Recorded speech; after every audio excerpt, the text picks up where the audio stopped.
함께 은혜를 나눠보도록 하겠습니다. 저희가 지난주에 살펴본 대로 이스라엘과 블레셋이 아벡이라는 곳에서 아벡 전투를 치르게 됩니다.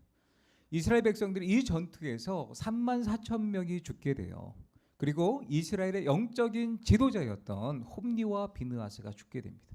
이 소식을 들었던 언약궤를 또 빼앗기고 언약궤를 빼앗긴과 동시에 자신의 아들들이 죽었다는 소식을 들었던 대제사장이었던 엘리가 죽게 됩니다. 그리고 너무나 안타까운 것은 이 집안에 엘리의 며느리였던 비느하스의 아내가 조산기가 있어서 그 나쁜, 어떻게 보면 나쁜 소식, 본인에게 나쁜 소식이었겠죠. 남편이 죽고 또 시아버지가 돌아가시고 언약궤가 빼앗겼다는 그런 소식을 듣고 조산을 하여 아들을 낳지만 하나님의 영광이 떠남을 슬퍼하며 죽게 되었습니다. 이가봇, 하나님의 영광이 떠나게 되었다라는 거죠. 왜 하나님의 영광이 떠났다고 지난주에 살펴보았습니까? 법궤가, 이 하나님의 언약궤가 하나님의 임재를 상징하는 그런 물건이었는데 그 언약궤를 빼앗김으로 하나님의 영광이 이스라엘에게서 떠났도다라는 거죠. 지난주에 저희가 살펴보았지만 이스라엘 백성들은요, 하나님의 궤 앞에 나아가는 모습이 너무나 자연스러웠던 것이, 그러니까 하나님의 백성들은 언약궤 앞에 당연히 나아가야 되는 백성이었음에도 불구하고 언약궤를 자신들의 필요에 따라 자신들의 전쟁의 터전에 가져오게 되어서 말도 안 되는 그 불신앙의 모습으로 빼앗기게 되었던 거예요. 하나님을 자신의 삶 가운데 이용하려는 그들의 악한 모습이 있었던 것입니다. 이렇게 사무엘상 4장은요, 하나님의 영광이 이스라엘에게서 떠난 것으로 종결되었습니다. 그러면 하나님의 언약궤가 블레셋에게 빼앗김으로 하나님의 영광도 사라지게 되었던 것일까요? 또 한 번 떠난 하나님의 영광은 이스라엘 나라 가운데, 민족 가운데 다시 돌아오지 않았던 것일까요? 이런 질문의 해답이 오늘 본문과 그리고 6장 말씀에 기록되어져 있습니다. 특히 오늘 본문에서는 이 법궤를 통해서 블레셋 땅에 하나님의 위대하심이 드러나게 됩니다. 이 언약궤를 통해서 블레셋 땅에 하나님의 전능하심이, 하나님의 영광이 드러났다는 거예요. 지난주에 분명히 하나님의 언약궤 자체에 어떤 신비한 능력도 없다고 말씀을 드렸습니다. 이것을 미신처럼 부적처럼 사용하는 것은 말도 안 되는 거죠. 하나님을 이용하려고 하는 이스라엘 백성들에게 하나님은 대참패를 주셨습니다. 언약궤 자체의 능력이 있다고 하기보다 하나님께 소망을 두지 않았기 때문에 그들이 결과적으로 패배했던 거예요. 또 오늘 본문에 보면 언약궤를 빼앗아 왔던 블레셋 땅에 자신의 신보다 이 여호와 하나님을 더 하등신으로 취급했던 블레셋 땅 가운데 하나님은 그들에게 징계를 주시는 거예요. 심판을 주시는 거예요. 또 하나님을 포로처럼 끌고 왔다라고 생각했던 그 블레셋 사람들에게 엄청난 재앙을 주십니다. 하나님께서 왜 이렇게 하셨던 것일까요? 하나님을 의지하지 않는 백성에게서 하나님의 영광은 떠나간다는 거예요. 또 하나님을 연약한 분으로 취급하고 포로처럼 생각하는 그들에게도 하나님은 영광을 보여주신다는 사실입니다. 이 장면을 통해서 하나님은 인간의 실패와 불신 속에서도 이방 땅에서조차 정말 만주의 주가 되시고 만왕의 왕 되심을 보여주셨습니다. 하나님은 온 우주를 통치하시는 여호와 하나님이심을 분명하게 보여주신 거예요. 하나님의 백성들이 실패하고 넘어져도 하나님의 영광은 중단되는 법이 없다는 사실입니다. 우리의 실패와 우리의 못난 역사를 뚫고 그럼에도 불구하고 하나님의 일은 진행되는 거예요. 이방 땅에까지 진행되고 있습니다. 하나님의 우주적인 통치를 드러내고 있는 것이죠. 1절 말씀을 함께 읽습니다. 블레셋 사람들이 하나님의 궤를 빼앗아 가지고 에벤에셀에서부터 아스돗에 이르니라. 블레셋 사람들이 언약궤를 빼앗아서 자신의 땅으로 가져오는데 어디로 가져옵니까? 아스돗에 가져오게 됩니다.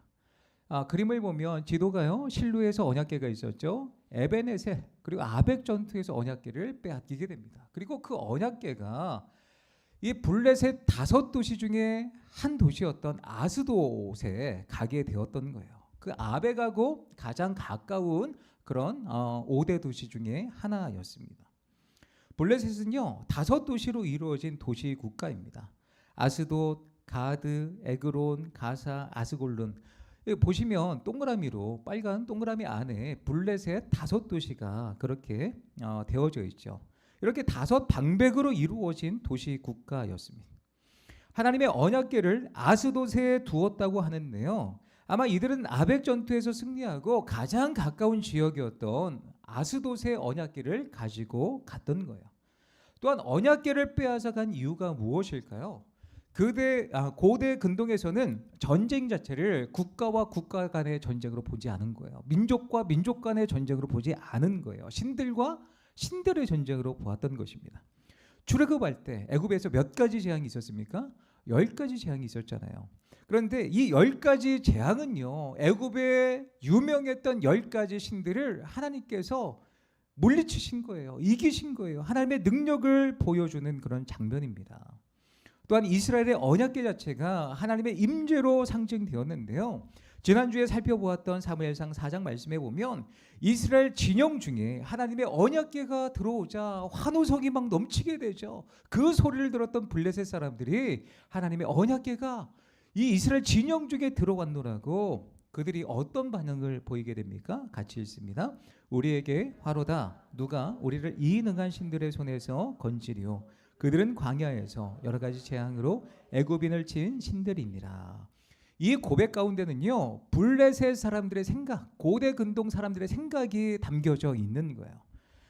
무엇입니까? 여호와 하나님은 애굽의 신들을 이긴 뛰어난 전쟁의 신이라는 거예요. 당시 애굽은요 세계 초강대국이었습니다. 그런데 그 최대 강국이었던 그들의 신들을 누가 이기신 거예요? 여호와 하나님이 이기셨던 거예요. 야, 그래, 저 언약궤 하나님의 임재, 정말 전쟁에 능한 그 신이 저 진영 가운데 찾아온 것이구나. 그래서 블레셋 이 백성들은요 여호와의 언약궤로 말미암아 두려워 떨었던 거예요. 그런데 결과적으로 블레셋은 여호와를 섬기는 자들과의 전쟁에서 승리하게 됩니다. 그들의 생각으로 뭐라고 생각한 거예요? 우리가 믿고 있는 신이 만군의 여호와 전쟁의 신을 이겼다 생각을 해서 그 언약궤를 빼앗아서 여호와를 포로 삼아 자신의 땅 가운데 들어오게 되었던 거예요. 그리고 그 언약궤를 어디에 두게 되냐면 2절 말씀 같이 있습니다. 블레셋 사람들이 하나님의 궤를 가지고 다곤의 신전에 들어가서 다곤 곁에 두었더니, 다곤 신전에 여호와의 언약궤를 두었다는 거예요. 왜요? 자신들의 신이었던 다곤이 여호와를 이겼다는 의미에서 여호와가 포로돼서 다곤에게 굴복하고 다곤에게 졌고 이제 다곤을 위해서 섬겨라, 그런 의미로 다곤 신전에 이 언약궤를 들여왔던 것입니다. 다곤 신상은요 이렇게 생겼습니다. 반은 물고기 반은 사람처럼 생겼죠. 또한 이 다곤은요 곡물의 신으로 보는 학자들의 견해가 있습니다. 또 고대 우가린 문헌에서는 다곤을요 바알의 아버지라 그렇게 이야기를 해요. 다곤은 가나안의 주신이었던 바알을 아들로 삼을 만큼 역사가 오래된 가나안 종교의 그런 토착 종교의 그런 유명한 신이었습니다. 블레셋 사람들은요 지금 다곤이 여호와를 이겼다고 여기고 있습니다. 그래서 다곤 신전에 언약궤를 두었던 거예요. 여호와의 법궤가 포로 생활에 들어갔다는 거예요. 여호와가 다곤을 위해서 섬겨야 된다는 거예요. 왜 이런 일이 벌어졌을까요? 언약궤를 빼앗겼고 다곤 신전에 왜 언약궤가 들어가서 하나님의 임재, 하나님의 영광이 왜 이런 멸시와 조롱을 받아야 됩니까? 말라기 2장 8절 9절 같이 있습니다. 너희는 옳은 길에서 떠나 많은 사람을 율법에 거스르게 하는도다. 나 만군의 여호와가 이르노니 너희가 레위의 언약을 깨뜨렸느니라. 너희가 내 길을 지키지 아니하고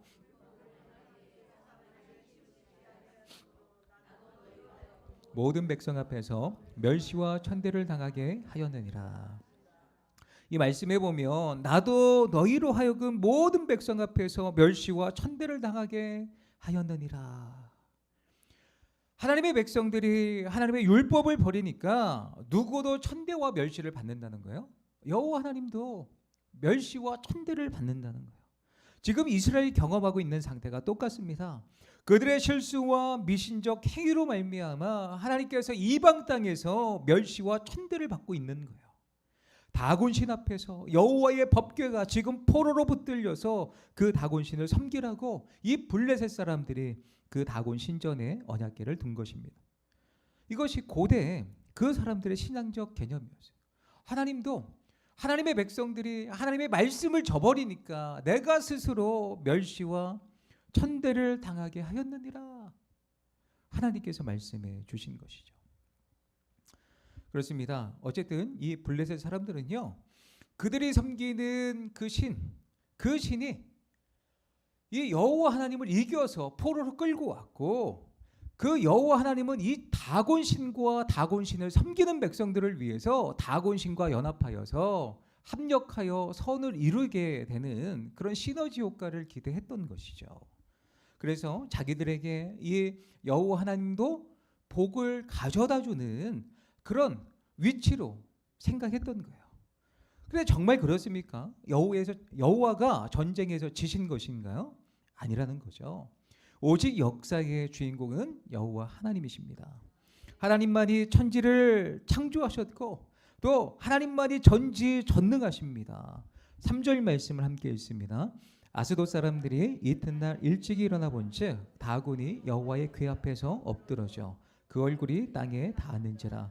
그들이 다곤을 일으켜 다시 그 자리에 세웠더니, 여호와를 포로처럼 생각했던 블레셋 그 사람들에게 여호와께서 무엇을 보여주신 거예요? 아침에 블레셋 사람들이 일어나서 다곤 신전에 들어가 보니 오히려 다곤이 고꾸라져서 얼굴을 땅에 대고 하나님의 법궤 앞에 경배를 하고 있는 거예요. 여호와가 다곤에게 경배를 받고 있는 듯한 그런 모습이 연출되고 있었던 거죠. 누가 그렇게 하신 것입니까? 여호와 하나님께서 그렇게 하신 거예요. 하나님께서 이스라엘 민족에게 참패를 경험하게 하셨지만 이방 땅에서 내가 포로처럼 여김을 받는 존재가 아니라는 것을 보여주셨던 거예요. 내가 능력이 없어서 블레셋에게 패한 것이 아니다. 나는 천지를 지은 하나님이요 여호와다. 전능하신 하나님이다. 이것을 보여주신 것입니다. 이것을 천하의 이방 땅에까지 온전히 블레셋을 통해 드러내기 위해 다곤 신전이 하나님의 법궤 앞에 신상이 하나님의 법궤 앞에 고꾸라져 있는 마치 경배하는 모습을 하나님께서 보여주신 거예요. 그럼에도 블레셋 사람들은 깨닫지 못합니다. 다곤이 궤 앞에 쓰러진 것은 우연치 않게 누군가에 의해서 이런 일이 벌어진 것 아닌가. 다시 이 다곤을 일으켜 세워 그 자리에 세우게 됩니다. 자, 근데 이 사건이 여기에서 단회적으로 끝난 것이 아니에요. 더 해괴한 일이 벌어지게 됩니다. 그 다음 날 아침이 되었습니다. 같이 읽습니다. 시작. 그 이튿날 아침이 다곤이 여호와의 궤 앞에서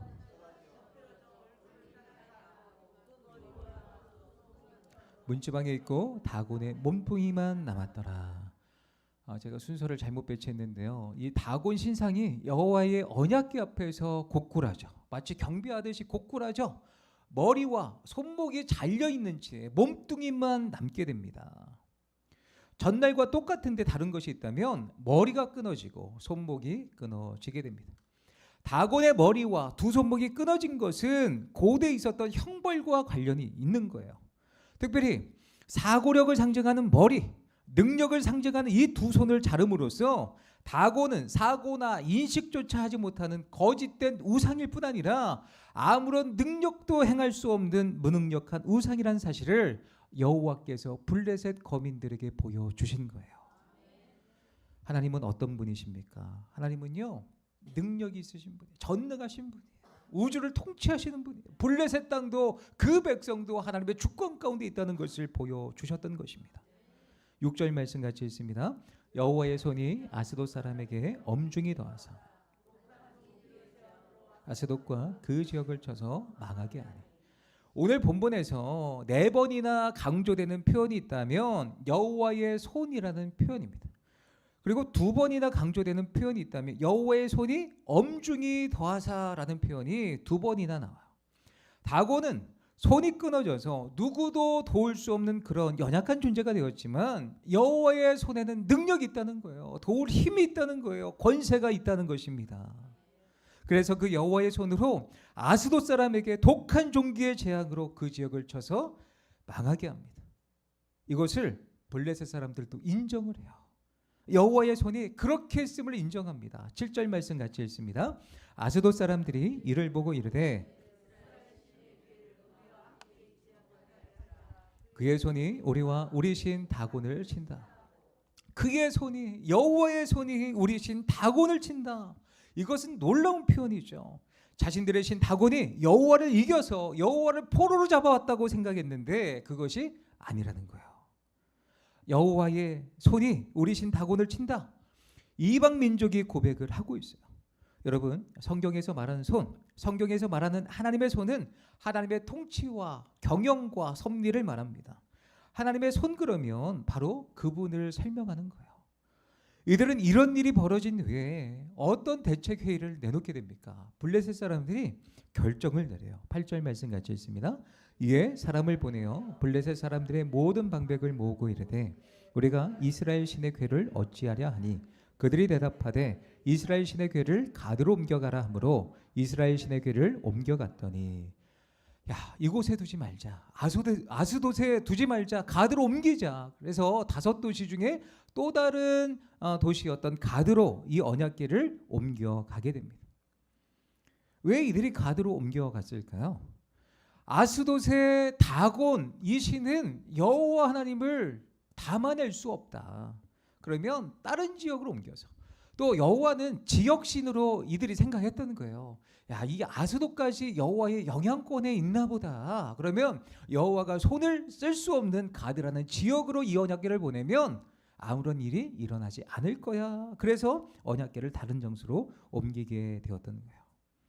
이러한 조치로 근본 문제가 해결될 수 없음에도 불구하고 이들의 무지한 행동은 계속 반복되었던 것입니다. 어떻게 되었을까요? 9절 말씀 같이 있습니다. 그것을 옮겨간 후에 여호와의 손이 심히 큰 환란을 그 성읍에 등하사 성읍 사람들의 작은 자와 큰 자를 다쳐서 독한 종기가 나게 하신지라. 여기에서도 강조된 표현이 무엇입니까? 여호와의 손이 심히 큰 환란을 그 성읍에 더하사 여호와의 손이 심판하셨다는 거예요. 징계를 주셨다는 거예요. 독한 종기로 치셨다는 거예요. 가드 사람들도 야, 여기까지 여호와의 손이 미치는구나. 그래서 어떻게 합니까? 이 법궤를 10절입니다. 같이 읽습니다. 이에 그들이 하나님의 궤를 에그론으로 보내 하나님의 궤가 에그론에 이른즉 에그론 사람들이 부르짖어 이르되 그들이 이스라엘 신의 궤를 우리에게로 가져다가 우리와 우리 백성을 죽이려 한다 하고 블레셋 5도시 중에 언약궤가 3번째 아스돗, 가드, 에그론에 이르게 됩니다. 그런데 이들이 에그론에 이 법궤를 보냈던 이유가 무엇일까요? 이 에그론에는요, 사실상 블레셋 전체를 아우르는 블레셋 최고의 신이 모셔져 있던 장소입니다. 열왕기하 1장 말씀에 보면 아하시아가, 아합의 아들이었던 아하시아가 자신의 어떤 병든 몸을 낫는지에 대한 여부를 누구에게 물어보냐면 에그론의 신 바알세불에게 묻게 됩니다. 같이 있습니다. 아하시아가 사마리아에 있는 그의 다락 난간에서 떨어져 병들매 사자를 보내며 그들에게 이르되 가서 에그론의 신 바알세불에 이 병이 낫겠나 물어보라 하니라. 여호와의 사자가 디셉 사람 엘리야에게 이르되 너는 일어나 올라가서 사마리아 왕의 사자를 만나 그에게 이르기를 이스라엘에 하나님이 없어서 너희가 에그론의 신 바알세불에게 그러므로 여호와의 말씀이 내가 올라간 침상에서 내려오지 못할지라 내가 반드시 죽으리라 하셨다 하라. 엘리야가 이에 가니라. 아멘. 이 말씀에 보면 아하시아가 병들었을 때 에그론의 사람을 보내서 에그론의 신이었던 바알세불에게 이 병이 낫겠냐 물어보려고 했습니다. 이때 하나님의 사람이었던 엘리야가 아하시아의 사자를 만나서 이스라엘에 하나님이 안 계셔서 하나님이 없어서 너희가 에그론의 신 바알세불에게 물으러 가느냐 책망하게 되죠. 바알세불, 이 바알세불이라고도 신약 성경에 불려지는데요. 이 바알세불은 파리 때의 대왕이라는 뜻입니다. 이 바알세붑은 바알을 가리키는 명칭 가운데 하나이기도 한데요. 고대 사람들은요, 이 팔이라는 생물이 악령 그 자체이거나 혹은 사람에게 악령을 옮긴다는 그런 악령을 옮기는 역할을 한다고 믿었습니다. 그들은 파리가 끼었던 음식을 먹으면 병에 걸린다는 사실을 이미 경험적으로 알고 있었습니다. 또한 썩은 고기, 쓰레기, 똥 같은 더러운 곳에 뭐가 꼬여요? 파리가 꼬이잖아요. 정말 불길하고 더러운 존재라고 생각했을 거예요. 거기에는 죽음의 냄새가 있고요, 병을 유발하는 더러움이 있었습니다. 신약에 와서 귀신의 왕으로 이 바알세붑을 말합니다. 다시 말해 이 에그론의 언약궤를 보낸 이유가 있다면 강력한 귀신의 왕이 있었던 곳에 이 언약궤가 가면 여호와도 꼼짝하지 못할 것이다. 그런 계산으로 언약궤를 에그론에 보냈던 것입니다. 이제 마지막 그 결전의 날을 기대하면서 블레셋은 하나님의 법궤를 에그론으로 옮기게 되었습니다. 결과가 어땠을까요? 11절 같이 있습니다. 이에 사람을 보내어 블레셋 모든 방백을 모으고 이르되 우리와 우리 백성이 죽임당함 이는 온 성읍이 사망의 환난을 당함이라. 거기서 하나님의 손이 엄중하심으로 이 에글론에도 하나님의 언약궤를 담아내지 못했던 거예요. 여기서도 강조되는 표현이 있다면 하나님의 손이 엄중했다 말합니다. 엄중하다 이 뜻은요, 하나님의 손이 매우 무거웠다는 거예요. 하나님의 능력이 매우 강력하게 나타났다는 말입니다. 에글론에도 바알세붑의 그 모든 우상 섬김 노름을 제압하고 하나님의 손이 영광을 나타내게 됩니다. 그리고 12절 말씀 같이 있습니다. 죽지 아니한 사람들은 독한 종기로 치심을 당해 성읍의 부르짖음이 하늘에 사무쳤더라. 결국 블레셋은요, 포로로 붙들어간 그 여호와의 언약궤 앞에서 완전히 제압당합니다. 완전히 굴복당합니다. 하나님의 하나님 되심을 스스로 고백하지 않을 수 없었던 거예요. 구원을 소리쳐 부르짖는 지경까지 이르게 됩니다. 우리가 오늘 본문에서 세 개의 지명을 살펴보았죠. 아스돗, 가드, 에그론, 블레셋 5대 도시 가운데 가장 대표적인 도시입니다. 그럼 이 도시, 여기에 법궤가 와서 이 땅을 완전히 삼키고 제압하고 하나님의 존엄과 존귀하심과 위대하심과 하나님의 영광을 드러내는 이유가 무엇일까요? 오늘 본문 말씀을 통해서 제가 길게 설명을 드렸는데 짧게 두 가지만 살펴보도록 하겠습니다. 첫 번째 같이 있습니다. 하나님의 백성이 넘어지고 실패할 수 있어도 하나님은 결코 패배하지 않으신다. 하나님의 백성들이 연약해서 언약궤를 빼앗겼잖아요. 그런데 하나님의 백성들이 패한 것이 하나님이 패한 것이 아니라는 거예요. 하나님의 백성이 범죄함으로 실패하고 넘어질 때가 있습니다. 마치 하나님이 실패한 것처럼, 하나님이 진 것처럼 보여질 때가 있습니다. 그러나 분명한 것은 하나님은 패배하지 않으신다는 거예요. 사랑하는 성도 여러분, 우리는 하나님을 두려워할 줄 아는 성도들이 되어야 합니다. 하나님을 경외하는 인생이 되어야 합니다. 우리가 이 세상을 살아가면서 우리의 연약함과 부족함으로 인해서 우리가 실패하고 좌절하고 넘어질 수 있지만 우리 하나님은 강하시다는 거예요. 그 하나님께 우리는 두려워할 줄 알아야 됩니다. 하나님을 늘 경외하는 인생으로 살아가야 합니다. 우리 하나님은 능력의 하나님이십니다. 높임받기에 합당하신 분이죠.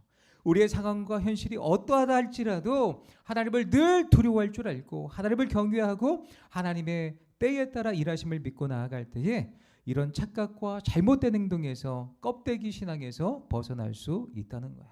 아까 말라기 말씀 읽었잖아요. 그 말씀대로 여호와께서 정말 여호와의 율법을 말씀을 버릴 때에 여호와께 스스로 세상 가운데 멸시와 천대를 받으신다는 거예요. 무슨 이야기입니까? 우리의 연약함으로 하나님의 말씀을 버리심으로 여호와께서 그렇게 되실 수 있다는 거죠. 그러므로 우리는 하나님의 말씀대로 살아가야 됩니다. 하나님을 경외하는 일에 우리가 최선을 다해서 살아가야 되고 우리가 실패했더라도 결코 하나님은 지지 않습니다. 그 하나님을 신뢰하며 승리를 주신 그 하나님을 붙들고 나아갈 때에 여전히 우리 앞에 산적해 있는 여러 가지 문제 가운데서도 우리 가운데 승리를 주시는 여호와이심을 믿으시기 바랍니다. 두 번째입니다. 같이 있습니다. 하나님의 손을 붙들어야 한다. 오늘 본문에 자주 나오는 표현입니다. 하나님의 손이 모든 것을 주관하고 있습니다. 그 손을 붙들 때에 우리에게 미래와 소망이 있는 줄 믿습니다.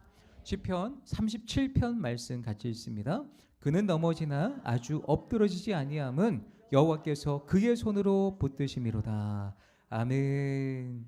하나님을 믿는 사람도 분명히 넘어질 때가 있다는 거죠. 하지만 넘어졌다고 일어서지 못하는 것이 아니라는 거예요. 7.8개라는 말처럼 우리가 7번 넘어져도 8번 일어날 수 있습니다. 물론 그렇다고 해서 내 힘으로 일어난다라는 게 아니에요. 우리 그리스도인들에게는 능력의 손으로 우리를 일으켜 세워주시는 주님의 손이 있음을 기억하시기 바랍니다. 성경 말씀을 보실까요? 하나님의 손이 누구에게 역사했습니까? 분명히 애굽, 아수르, 바벨론, 페르시아처럼 크고 힘있는 나라의 흥망성쇠도 하나님의 손에 의해서 그 역사가 흘러갔다는 거예요. 모든 역사를 주관하시는 분은 여호와 하나님이십니다. 하지만 하나님의 손은 크고 힘있는 나라만 주관하지 않으셨어요. 작고 연약한 인생 가운데도 하나님의 손이 개입해 주셨다는 거예요. 모세는 갓난아기 때 강에 버려졌죠. 그런데 바로 그런 모세를 붙들어 준 것이 하나님의 손이었습니다. 또 룻의 시어머니 나오미를 생각해 보실까요? 가뭄 때문에 고향을 떠나서 낯선 이방 땅에 갔지만 거기서는 더 큰 불행을 겪어야 됐습니다. 남편도 잃고 아들도 모두 잃었습니다. 그런데 이런 나오미를 붙들어 준 것도 하나님의 손입니다. 그러니까 세상에 하나님의 손이 미치지 못하는 곳이 어디에도 없다는 거예요. 시간으로 봐도 마찬가지입니다. 하나님의 손은 아브라함을 인도했지만 아브라함만 인도한 것이 아닙니다. 요셉을 인도했지만 요셉만 인도한 것도 아니고 모세를 인도했지만 모세만 인도한 것도 아닙니다.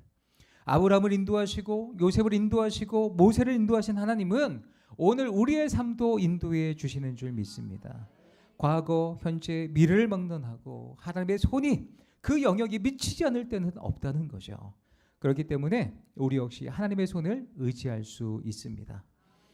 에스라 이 말씀은요, 나라를 잃고 포로로 잡혀간 그 유대인들이 다시 고국으로 돌아오는 이야기를 담고 있습니다.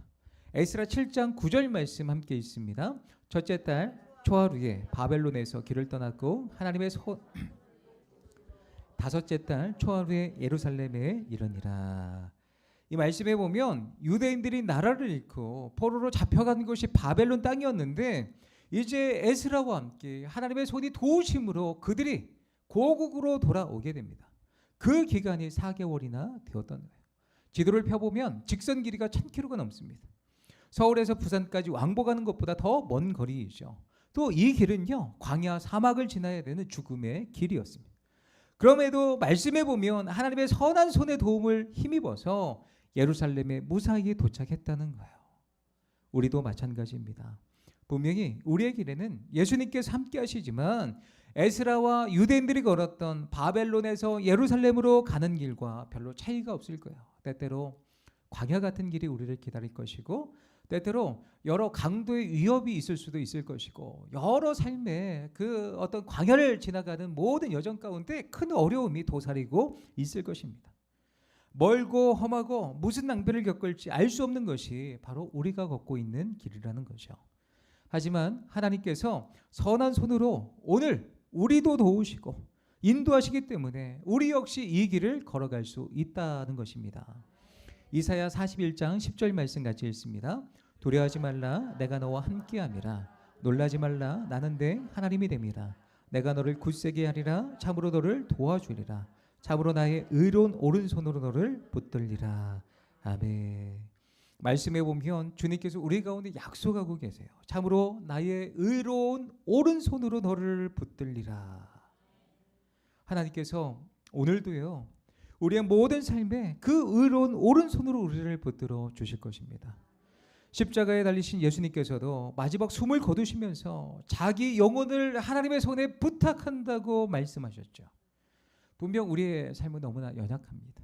그렇기 때문에 하루에도 몇 번씩 넘어지고 실패할 수밖에 없죠. 연약하고 부족한 우리지만 그럴수록 사랑과 능력의 손길로 우리를 지키시고 돌보시는 하나님의 손을 의지하는 우리의 믿음과 삶이 되시기를 예수님의 이름으로 축원합니다.